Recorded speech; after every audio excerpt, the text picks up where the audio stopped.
নমস্কার, কেমন আছো তোমরা সবাই? আশা করি তোমরা সবাই খুব ভালো আছো। আগের দিনের থেকে আজকের শরীরটা আমার একটু ভালো, যেহেতু আর কি একটা দিন পেরিয়ে গেছে, তো সেই জন্য আর কি। তো এখন শুভ সন্ধ্যা, সন্ধেবেলায় একটা কাজ করব এই মুহূর্তে। অস্মিকে তোমাদের দাদাভাইয়ের দায়িত্বে রেখে এলাম, তোমাদের দাদাভাইয়ের কাছে রেখে এলাম। বললাম যে একটুখানি পড়াও, একটুখানি মাইন্ডটাকে এদিক ওদিক করে ডাইভার্ট করে রাখো, যাতে আমার কাছে না যায়, যাতে আমি কাজটা সুষ্ঠুভাবে করতে পারি।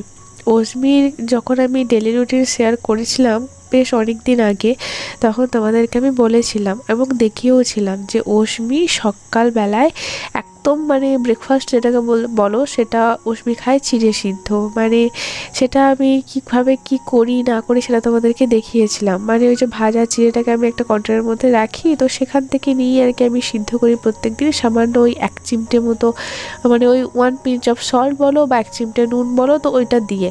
তো সেটা তোমরা অনেকেই দেখেছো এবং তোমাদের অনেকেরই মনে হয়েছে যে এটা কি খাওয়ানো ঠিক হবে, বা ও কি প্রতিদিন এটাই খায়। তো সে নিয়েও তোমাদের অনেক প্রশ্ন ছিল এবং এটা নিয়ে অনেকের মনেও, মানে আমাদের পাড়া প্রতিবেশী বা আমার যত লোকালিটিতে যে সমস্ত মানুষজন আছেন তাদের মধ্যেও অনেক প্রশ্ন। সেই জন্য ভাবলাম যে চলো তোমাদের ডাউটও কিছু ক্লিয়ার করা হবে, আর কিভাবে আমি কি করি তো সেটাও তোমাদের সাথে শেয়ার করা হবে। বাজার থেকে তোমাদের দাদাভাই অস্মির জন্য এই চিড়েগুলো কিনে নিয়ে এসেছে। বাজারে 2 ধরনের চিড়ে পাওয়া যায় যতটুকু আমি জানি। একটা হলো মোটা চিড়ে বা মোটা দানার চিড়ে, আর একটা হলো ঠিক এই রকম একদম সাদা চিড়েটা হয় এবং একদম খুব পাতলা হয়, মানে ওই জলে দেওয়ার সাথে সাথে একদম নরম হয়ে যায়, ভিজে যায় সেই রকম মতো। এর আগেও তোমাদের দাদাভাই চিড়ে নিয়ে এসেছে, কিন্তু কখনো কখনো মোটাটা নিয়ে আসে, কখনো কখনো এটা নিয়ে আসে। মোটাটা না নেওয়ার কারণ হলো যে মোটাটা সিদ্ধ হতে প্রচুর সময় লাগে। মানে সিদ্ধ হতে তোমাদেরকে বলছি, তোমাদের হয়তো মনে হবে যে চিড়ে আবার সিদ্ধ হতে কীরকম সময় লাগে, অত বেশি সময় লাগার তো কথা নয়, কিন্তু তা সত্ত্বেও না, মানে একদম চিড়েটা সিদ্ধ করার মতো হয়ে গেলে, তো সিদ্ধ করার পর চিড়েটা একদম পুরো সুজি সুজি টাইপের দেখতে লাগে। কিন্তু যদি তোমরা এই মোটা দানার চিড়েটাকে তোমরা নাও, তাহলে ওই সুজি সুজি ব্যাপারটা কিন্তু হবে না দেখতে। আর এই যে চিড়েটা তোমরা দেখছো আর কি, যেটা আমি এখন এখানে ড্রাই রোস্ট করছি, তো এই চিড়েটা নিলে জাস্ট 5 মিনিটের মধ্যে একদম সুজি সুজি ব্যাপারটা চলে আসে, তো টাইমও কম লাগে। আর যেহেতু চিড়েটা একটু সাদা, তো সেই জন্য দেখতেও খুব সুন্দর লাগে, একদম পুরো দেখে মন বুঝতেই পারবে না সিদ্ধ করার পর যে এটা সুজি না এটা চিড়ে।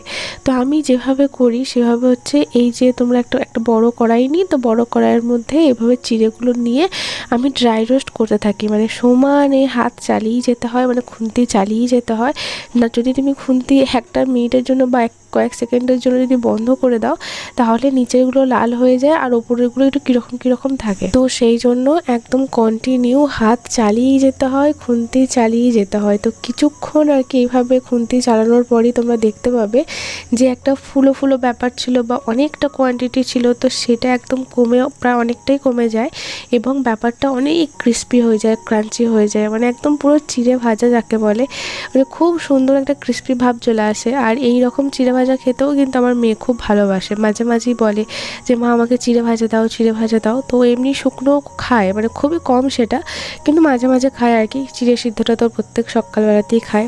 এই যে দেখো আমার পুরো কমপ্লিট, আমি কতটা নিয়েছিলাম আর কতটুকু হয়েছে এরকমই হয়ে যায়, মানে এইভাবে ড্রাই রোস্ট করতে করতে করতে করতে পরিমাণটা অনেকটাই কমে যায়। এরপর একটা আমি চওড়া থালা নিই, মানে একটা না, যতগুলো লাগে আর কি, 2টোই লাগে আমার ম্যাক্সিমাম। তো সেই 2টো চওড়া থালার মধ্যে চিড়েগুলোকে সুন্দর করে রেখে দিই।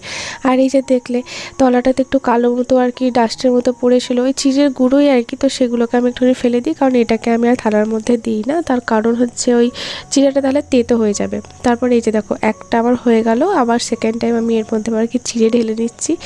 এগেইন আমি ওই সেম প্রসেস ফলো করব। তবে এইভাবে কিন্তু আগে চিড়ে ভাজা হতো না অস্মির জন্য চিড়ে ভাজা হতো বালিতে। মানে তোমরা হয়তো অনেকেই জেনে থাকবে, আমাদের গ্রাম বাংলায় এই যে চিড়ে সিদ্ধ খাওয়ানো ব্যাপারটা না, এটা আজকের প্রথা নয়, এটা বহু বছর পুরনো। মানে সেই আমার ঠাকুমার আমল থেকে বলতে পারো, আমার ঠাকুমারও তার আগের আমল থেকে, মানে বহু জেনারেশনের পর জেনারেশন এই খাবারটা বাচ্চারা আর কি খেয়ে আসছে। তো আমার ঠাকুমার কাছেও শুনেছি, আমার মায়ের কাছেও শুনেছি, আবার এই যে তোমাদেরকে বললাম না অশ্মি এই চিড়ে ভাজাটাও খেতে ভালোবাসে, সঙ্গে সঙ্গে চলে এসেছে চিড়ে ভাজা খাবে বলে, তোকে একটু দিলাম। তো আগে বালিতে ভাজা হতো, তো অশ্মির জন্য তাই হতো। তো তখন দেখতাম কি যে চিড়েটা যেহেতু দেখবে কিনারাগুলো একটু খাঁজ খাঁজ খাঁজ খাঁজ টাইপের থাকে না, তো তার মধ্যে দেখছিলাম যে বালি রয়ে যাচ্ছে। তো সেই জন্য অনেকবারই দেখেছি এরকম বালি রয়ে যাচ্ছে, এরকম করে করে আমি অনেকবারই এমন হয়েছে চিড়ে আমি পুরো বাতিল করে দিয়েছি, মানে ওই 1 কেজি বা 2 কেজি চিড়ে পুরোটাই আমি বাতিল করে দিয়েছি, অশ্মিকে আমি খাওয়াইনি। কারণ ওই যে বালির দানাগুলো আর কি থেকেই যেত, তো ওই বালিগুলোও তো চলে যাবে না ওর পেটে, তো সেই ভয়ে আমি আর খাওয়াতাম না। তো তারপর কি হয়েছে, আমার কাকিমা আমাকে এই বুদ্ধিটা দেয়। আমার কাকিমা মানে সমস্ত মানে অশ্মির খাবার দাবার বলো, অশ্মির স্বাস্থ্য যাই বলো, সমস্ত কিছু গাইডলাইন আমি এখনও পর্যন্ত আমার বাবার বাড়ির থেকেই পাই। কারণ এখান থেকে আমি এখনও পর্যন্ত কোনো হেল্প পাই না। মানে যখন আমি দিশাহারা হয়ে যাই কী করব না করব, ওনারা এমন ভাব করেন, মানে আমি যেখানে আছি তো ওনারা এমন ভাব করেন যেন মনে হয় যেন আমার থেকেও ওনারা বেশি দিশাহারা হয়ে পড়েছেন, মানে ওনারা কিছুই জানেন না। তো সেই জন্য আর কি আমি যা কিছু শিখছি, যা কিছু জানি বা আমি অশ্মির জন্য যা কিছু করি, সমস্ত হেল্প আমি আমার বাবার বাড়ি থেকে পাই বা ডাক্তারের কাছ থেকে পাই বা অনলাইন ভিডিও এটা ওটা দেখে তো গাইডলাইন তো পেয়েই যাই। এখনকার দিনে তো গাইডলাইন পাওয়ার কোনো সমস্যাই নেই। তো আমার কাকিমা আমাকে এই বুদ্ধিটা দেয়, মানে অশ্মির জন্য যখন আমি ওই বালিতে ভাজা চিড়ে একের পর এক বাতিল করছি, অশ্মিকে খাওয়াচ্ছি না আর আমার মাথা পুরো ঘেঁটে খাওয়া হয়ে যাচ্ছিলো, তাহলে আমি অশ্মিকে খাওয়াবো কি? কারণ অশ্মি অন্নপ্রাশনের পর থেকেই এই জলখাবারে এই ব্রেকফাস্টটাই খায়, চিড়ে সিদ্ধটাই খায়, অন্য কিছু দিলেও কোনো মতেই খাবে না, কোনো মতেই খেতে চায় না। সেই জন্য যেহেতু আমি মা, তো আমার তো একটুখানি চিন্তা তো হবেই। তখন আমার কাকিমা বুদ্ধি করে বলে যে ঠিক আছে আমি আর বালিতে ভাজবো না, আমি ওটাকে ড্রাই রোস্ট করবো, মানে শুকনো খোলায় এভাবে নেড়ে চেড়ে দেখবো যে হয় কি না। তারপর আমার কাকিমা দেখে যে হ্যাঁ খুব সুন্দরভাবে হচ্ছে।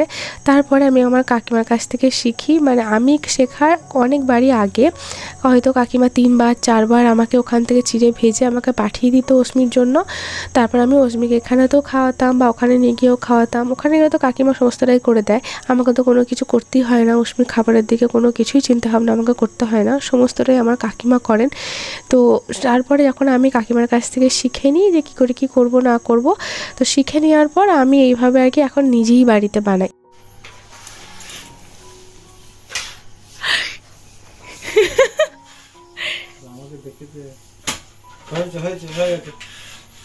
কি করছে, ঝুল পরিষ্কার?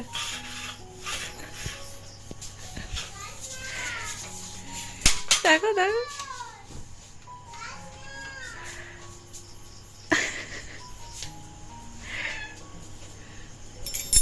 আমার কি আনছে, কত কাজ করছে মেয়েটা আমার।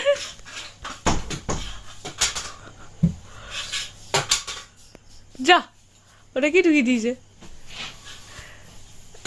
ঠান্ডা হাওয়া আসছে। হ্যাঁ, কি করছো তুমি? দেখো গোটটা কেমন হয়ে গেছে না, খুব সুন্দর হয়েছে, আমি দেখেছি। এটা গোট?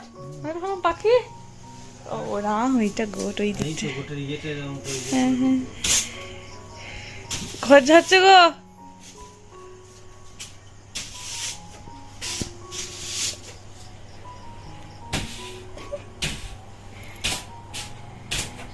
অস্মির বাবা অস্মিকে ভোলানোর জন্য, ওকে এঙ্গেজ রাখার জন্য এখানেতে কিছু একটা আঁকছিল। তো আমাদের দাদাভাই এখানেতে একটা গোট মানে ছাগল আঁকারই চেষ্টা করছিল, কিন্তু সেটা সেভাবে ভালোভাবে হয়ে ওঠেনি। তো আমাদের দাদাভাই আমাকে দেখাতে মানা করছিল যে একদম দেখিও না কাউকে, যখন ভালোটা দেখাই খারাপটা দেখাবো না কেন, ভালো খারাপ মিলিয়েই তো সব কিছু, সবসময় যে ভালো হবে বা ভালোটাই দেখাতে হবে তার কি মানে আছে? ও তো তবুও এতটুকু আঁকতে পারে, আমি তো তাও পারি না।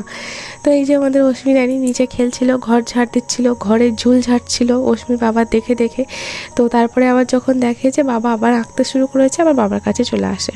এখন অশ্মিকে জিজ্ঞাসা করা হচ্ছে তুমি কি খেয়েছো, অশ্মির বাবাই মেনলি জিজ্ঞাসা করছে। তখন বলে কি না আমি বাদাম খেয়েছি। অশ্মি বাদাম খেতে এখন খুব ভালোবাসে, খুব খুব, মানে ওই চীনা বাদাম বা আমন্ড বলতে পারো, এই সমস্ত কিছু এখন অশ্মির জন্য বাড়িতে রাখা হয়, কারণ অশ্মি খেতে খুব পছন্দ করে। তো সেটাই এখন বলছে। তারপর আমি বললাম যে তাহলে আমার কই, বলে কিনা তোমার নেই, এখানে বাবা মেয়ের এখন মস্তি চলছে, চলুক। তারপরে আমরা আমাদের রাতের খাবারটা আর কি কমপ্লিট করে নিই, সবাই খেয়ে নেয়, অশ্মিকেও আমি খাই খাইয়ে দিই। খাইয়ে এখনও অশ্মি ঘুমায়নি, অশ্মি ওর বাবার কাছেই আছে। আর আমাদের সবার থেকে খাওয়া দাওয়া সমস্ত কিছু কমপ্লিট হয়ে গেছে। তো এখন আমাদের যেগুলো আর কি আমরা খেয়েছি আর কি রাত্রের বাসন, তো সেই সমস্ত কিছু আছে আর কিছু নেই, কারণ যেগুলো নেই সেগুলো আমার শাশুড়ি মা অলরেডি আর কি ধুয়ে ব্যবস্থা করে রেখে দিয়েছেন। আর অল্প কিছুই বাসন রয়েছে, সেগুলো এখন আমি ধুয়ে নিচ্ছি। আর তোমাদের দাদাভাই গতকাল না সরি, আগামীকাল সকালই একদম ভোরবেলাতেই কলকাতা চলে যাবে। তো সেই জন্য একটু তাড়াহুড়োর ব্যাপারও রয়েছে, কারণ যেহেতু অনেকটা ভোরে উঠবে আর ভোরে ট্রেন রয়েছে। যদিও এখন গ্রীষ্মকাল, অনেক সকালই আর কি মানে ভোরের আলো ফুটে যাচ্ছে অনেক তাড়াতাড়ি, তো চিন্তা কিছু নেই।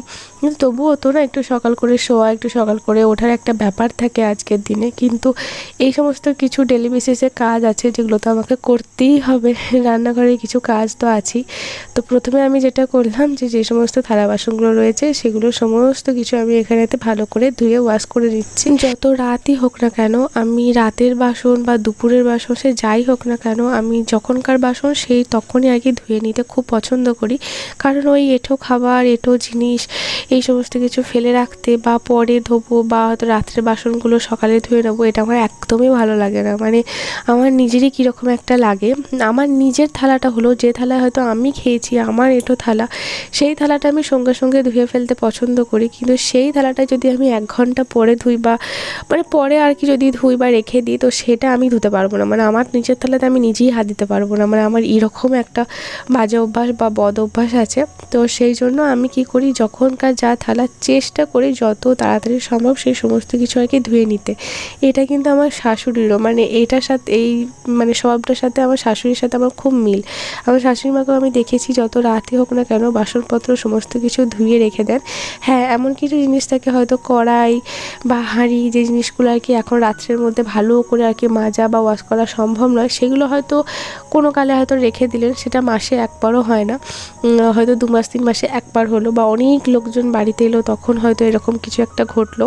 কিন্তু না হলে আমরা ডেলি বেসিসে যে সমস্ত বাসনপত্রগুলো ছিল সেগুলো আমার শাশুড়ি মা এবং আমি দুজনেই আর কি ধুয়ে রাখি দেওয়ার বেশি পছন্দ করি। সাথে সাথে এদিকে আমি দেখো তোমাদের সাথে কথা বলতে বলতে সমস্ত বাসনই প্রায় আমার ধোয়া হয়ে গেছে, এবং যে গ্যাস ওভেনের উপর যে স্ট্যান্ডটা থাকে তো সেগুলোকেও আমি রাত্রের বেলার মধ্যেই আর কি ওয়াশ করে রাখি, কারণ সকালবেলায় আবার চাটা বসানো হবে, কারণ সকালে উঠি তো সবাই চা খাবে।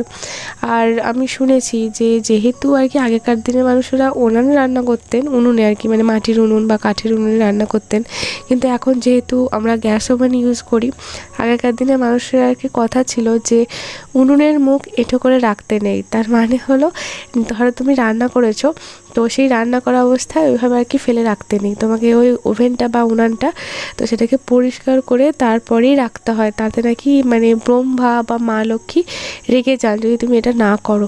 তো সেই জন্য আর কি আমিও চেষ্টা করি, এই কনসেপ্টটা আমার মাথায় আগে থেকেই আছে বা ছিল বলতে পারো। তো আমি আমার মা কাকিমাকে দেখেই শিখেছি। তো সেই জন্য আমিও চেষ্টা করি, আপ্রাণ চেষ্টা করি, যত শরীর খারাপই হোক আর যত রাতই হোক না কেন সমস্ত কিছু কমপ্লিট করে তবেই আমি শুতে যাই। তো বেসিনটা একটুখানি কীরকম একটু নোংরা মতো হয়েছিল, এটা আর কি আমার অভ্যাস। নোংরা হোক বা না হোক আমি জানি আমার মতো তোমরা অনেকেই আছো, এগুলো মেয়েদের একটা অভ্যাস। নোংরা থাকুক বা না থাকুক, এই প্রত্যেকটা ওয়াশের পর প্রত্যেকটা কাজের পরে বেসিন বা সিঙ্ক মানে পরিষ্কার করতেই হবে, নাহলে নিজেরই কীরকম একটা লাগে। তো এদিকে দেখো সমস্তটা পরিষ্কার আমি অলরেডি করে ফেলেছি। এবারে এই যে ওভেনটা তোমাদেরকে বলছিলাম উনানের মুখ এটা করে রাখতে নেই, তো এটাকে আমি ভালো করে আর কি পরিষ্কার করি যতটা আর কি আমি পারি। দুপুরবেলাতে একবার পরিষ্কার হয়, সেটা হয়তো আমার শাশুড়ি মা করলেন বা আমি করলাম, কিন্তু এই রাতের কাজটা আমি এভরিডে করি, রোজ রোজ করি। তোমরা মাঝে মাঝে আমাকে জিজ্ঞাসা করতে আগে যে তুমি সন্ধ্যা থেকে কি কাজ করো, রাত্রে কি কাজ করো। দেখো সকাল থেকে রাত মানে কি বলবো দুপুর পর্যন্ত বা বিকাল পর্যন্ত একটানা কাজ থাকে, কিন্তু সন্ধ্যার পর থেকে সেরকমভাবে কিছু একটা কাজ থাকে না, এই টুকিটাকি কিছু কাজ ছাড়া। কারণ আমাদের বাড়িতে যা রান্না হয় দিনের বেলাতেই ম্যাক্সিমাম রান্না হয়ে যায়, আর রাত্রের দিকে আমার শ্বশুরমশাই বা শাশুড়ি মা ওনারা খুবই হালকা খাবার খান, এবং যতটুকু যা খাই বলতে আমি, কারণ অশ্মি হচ্ছে আমার ব্রেস্টফিড করে, তো আমাকে তো একটু ভারী খাবার খেতেই হয়। কারণ সারাটা রাতের ব্যাপার। যারা যে সমস্ত বাচ্চারা আর কি ব্রেস্ট ফিড করে, যে সমস্ত মায়েদের, তারা নিশ্চয়ই জানো বা বুঝতে পারছো আমি কি বলতে চাইছি। তো সেই জন্য রাত্রেবেলায় আমাদের অতটা রান্না মানে এভরিডে থাকে না। হ্যাঁ, মাঝে মধ্যে হয় না কি, মাঝে মধ্যে হয়, কিন্তু এভরিডে বেসিসে থাকে না। তো সেটাই আর কি। তো ওইদিকে দেখো ওভেনটা পরিষ্কার করা হয়ে গেছে, তারপরে যে সামনের যে দেওয়ালটা, সেই দেওয়ালটা আবার পরিষ্কার করেছি, মানে হাতের সামনে আমি যা যা পাই আর কি সমস্ত জায়গাটাই আমি পরিষ্কার করে নিই। এরপরে আসি আমার আজকের এক্সট্রা কাজ যেটা, সেটা হচ্ছে তখন আমি চিড়েগুলোকে ভেজে রাখলাম। তো সেই চিড়েগুলোকে আমি দুটো বড় বড় থালার মধ্যে ভেজে রেখেছিলাম, মানে ঠান্ডা হওয়ার জন্য। কারণ ওই গরম অবস্থায় চিড়ে কিন্তু তুমি কোনো কন্টেনারের মধ্যে ভরে রাখতে পারবে না, তাহলে কিন্তু ওর গা থেকে আর কি একটা বাষ্প বা ভাপ যায় বলো, সেটা বেরিয়ে আসবে, আর চিড়েটা একদম পুরো নরম হয়ে যাবে, আর পুরো একটু ভ্যাপসানিক গন্ধও ছেড়ে যাবে, যেটা বাচ্চা খেতে পারবে না। তো সবসময়তে ঠান্ডা করে তারপরেই ভরতে হয়। কিন্তু আমি যেটা এক্সট্রা কাজ করি সেটা হচ্ছে এই যে আমার সুন্দর সুন্দর কয়েকটা পেতে আছে প্লাস্টিকের, এগুলোকে কি বলে, পেতেই তো বলে আমাদের এখানে, আমি জানি না তোমরা কি বলো। তো আমি কী করি, একটুখানি চেলে নিই, মানে চালুনিতে চালার মতো করে একটু করে চেলে নিই। তাহলে কি বলো তো, ওই যে পোড়া অংশগুলো বা হয়তো ছোট্ট ছোট্ট কিছু দানা টাইপের রয়েছে, তো সেই অংশগুলো খুব সহজে তলায় পড়ে যায়। কারণ আমি দেখেছি যদি আমি এইভাবেই আর কি সোজা কুড়িয়ে একটা কন্টেনারের মধ্যে ভরে নিই না, তো ওই কালো কালো অংশগুলো মানে কিছু তো পুড়েও যায় হালকা কয়েকটা, তো কয়েক দানা আর কি, তো সেগুলো আর কি মনে হয় যে একটু তেতো লাগে অশ্মি। তো সেই জন্য আমি একটু চেলে নিই, তো নিচে যেগুলো গুঁড়ো গুঁড়ো পড়ে যায় তো সেগুলো আমি আর অশ্মিকে দিই না। আর যেহেতু আমাদের বাড়িতে গরু আছে, তো সেগুলোকে আমি গরুকে দিয়ে দিই, মানে আজকে রেখে দেবো, কালকে সকালে বাবাকে বলবো, নাহলে আমি গিয়ে গরুকে দিয়ে আসবো।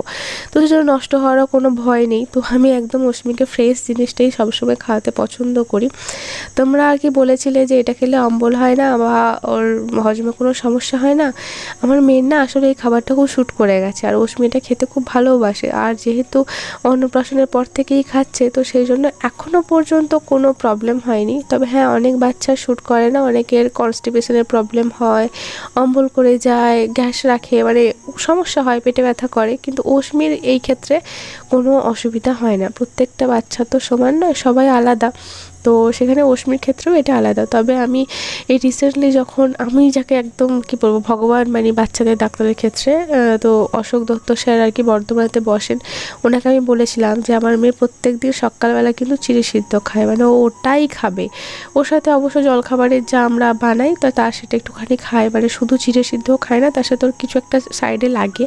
তো উনি বলেছিলেন বাবা কোনো অসুবিধা নেই, খাইয়ে যান খাইয়ে যান, মানে তো আমি আরও একটা আর কি মনে বল পেয়েছি যে না ঠিক আছে। কারণ এখানে অনেকেই আমাকে বলছিল যে চিড়ে সিদ্ধ খেলে ওয়েট গেইন হচ্ছে অশ্মির, বা খাওয়ানোটা ভালো নয়, গ্রীষ্মকাল গরম হজমের সমস্যা হবে। কিন্তু ওই ডাক্তার একবারই বলে দিলেন কোনো অসুবিধা নেই, কোনো অসুবিধা নেই, খাইয়ে যান খাইয়ে যান।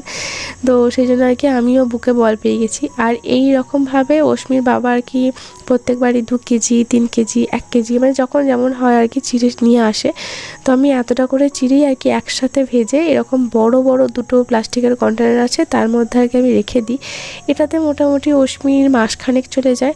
তোমরা এরকমভাবে চিড়ে ভাজা করে নিজেরাও খেতে পারো জানো। এর মধ্যে তুমি হয়তো একটু চানাচুর মিশিয়ে দিলে বা ভুজিয়া টাইপের কিছু মিশিয়ে দিলে, বা এমনিও একটু জাস্ট বিট লবণ ছড়িয়ে দিলে, তো এইভাবে নিজেরাও খেতে পারো। অশ্মির বাবা মাঝে মাঝে যখন সকালবেলায় ট্রেনে আর কি যায় কলকাতা, তখন ও সাথে করে নিয়ে যায়, ট্রেনে যেতে যেতে খেয়ে নেয়, বা হয়তো কলকাতায় নিয়ে গেল কোনো কিছু খেতে ইচ্ছে করলো, এক মুঠো চিড়ে ভাজা খেয়ে নিল। এটা হেলথের পক্ষেও আর কি খুবই ভালো, খুবই ভালো। তো এই যে দেখো আমার দুটো কন্টেনারের মধ্যে আর কি ভরা আমার হয়ে গেছে। একটা পুরো ফুল হয়েছে, আর একটা কিছু কম আর কি, প্রায় হয়ে গেছে, জাস্ট একটুখানি কম আর কি হয়েছে। তো যেটা কম আছে সেটাই আর কি আমি কাল থেকে এখন অশ্মিকে খাওয়াতে শুরু করব। তো এই জায়গাটায় আর কি ওই চালতে গিয়ে কিছু একটু আর কি মেসি টাইপের হয়ে যায়, মানে এটা ওটা পড়ে যায়। তো সেটাকে আমি এখন আর কি খুব সুন্দর করে জায়গাটা ক্লিন করলাম। আর যেগুলো আর কি অবশিষ্ট রয়েছে এটা আমি গরুকে দেবো, তো সেটা একটা বাটির মধ্যে তুলে সাইডে রেখে দিলাম, যেটা আর কি কালকে গরুকে দেওয়া হবে। আর এই জায়গাটা একটুখানি মানে আমার অপরিষ্কার একদমই পছন্দ নয়। যখনই যে কাজটা করি সাথে সাথে আর কি আমি জায়গাটাকে ক্লিন করার চেষ্টা করি। তবে হ্যাঁ, এখন অশ্মি হওয়ার পর থেকে আর কি এরকম মানে এই যে আমার কিছু কিছু নেশা বা অভ্যাস, সেগুলো আমাকে একটুখানি কম্প্রোমাইজ করতে হয়। কারণ এখন অশ্মি ওর অশ্মির বাবার কাছে আছে বলে বলে আমি নিশ্চিন্ত মনে কাজটা করছি। না হলে অশ্মি এসে আমাকে বিরক্ত করতো, আমার কাছে থাকতো, কান্নাকাটি করতো, তখন মনে হয় এতটা ইজিলি আমি কাজটা করতে পারতাম না। আর এই যে কয়েকটা থালা আর কি হয়েছিল, মানে চিড়ে সিদ্ধ না সরি, চিড়েগুলো ভাজা রেখেছিলাম, তো তলাতে ওই কিছু কিছু গুঁড়ো থাকে তো চিড়ে, তো সেগুলো একদম পুরো কী বলবো মানে আঁকড়ে বসে যায় আর কি, টিপে বসে যায়। তো সেগুলোকে আমি থালাগুলো একটু জলে ভিজিয়ে রেখেছিলাম, তারপর সেই সমস্ত থালাগুলোকেও আমি এখন ধুয়ে মেজে পরিষ্কার করে নিচ্ছি।